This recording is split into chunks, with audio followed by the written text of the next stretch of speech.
नमस्कार। जैसे कि आपको पता है कि हमारी कंपनी पान मसाला की A to Z कंसल्टेंसी करती है। आप लोगों के बहुत सारे फ़ोन आते हैं, ईमेल आती है। मैं हमेशा कोशिश करता हूं कि आप लोगों को सही जवाब ईमेल के थ्रू देता रहूं। अभी मेरे पास बहुत सारे मैसेज इकट्ठे हो रखे हैं कि पान मसाला के टैक्स स्ट्रक्चर क्या है, पान मसाला के साथ जो जर्दा जाता है उसके क्या टैक्स स्ट्रक्चर्स है।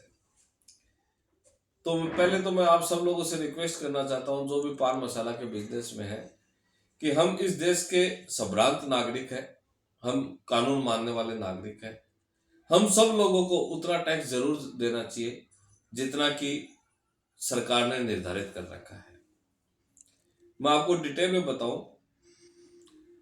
पहले मैं आपको यह बताता हूं कि पान मसाले पे कितना टैक्स है। पान मसाला जो कि बिना जर्दे के बना हुआ है, जो नॉर्मली 4 रुपए की MRP के साथ आता है। इस पान मसाला पे दो तरह के टैक्स है। एक तो GST जो कि 28% है और उसका आप इनपुट भी पूरे का पूरा ले सकते हो। GST के अलावा पान मसाले पे एक दूसरा सेस आता है, वो जो कि 0.32R है। इसका मतलब यह हुआ कि जितनी भी आपकी MRP है उसको आप 0.32 से मल्टीप्लाई करोगे तो जो अमाउंट आएगा वो सेस कहलाएगा। तो नॉर्मली ये पान मसाले पे दो तरह के टैक्स है। अब हम आते हैं दूसरे भाग में। काफी लोग पान मसाला के साथ काफी लोग एक जर्दे का छोटे वाला शस्य भी खरीदते हैं। नॉर्मली जर्दे बनाने की कंपनी और पान मसाले बनाने की कंपनी अलग अलग होती है।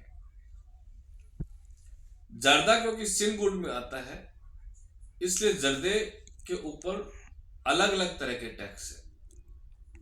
जर्दे पे नॉर्मली GST के अलावा सेस भी लगता है, एक्साइज ड्यूटी भी लगता है और एक नेशनल कैलामिटी टैक्स भी लगता है।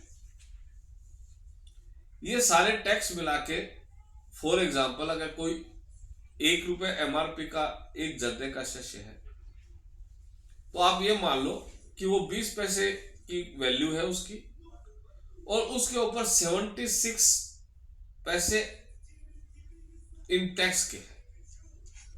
तो जर्दे पे इस तरह से अगर हम निकाले तो तकरीबन 350% के करीब टैक्स आता है।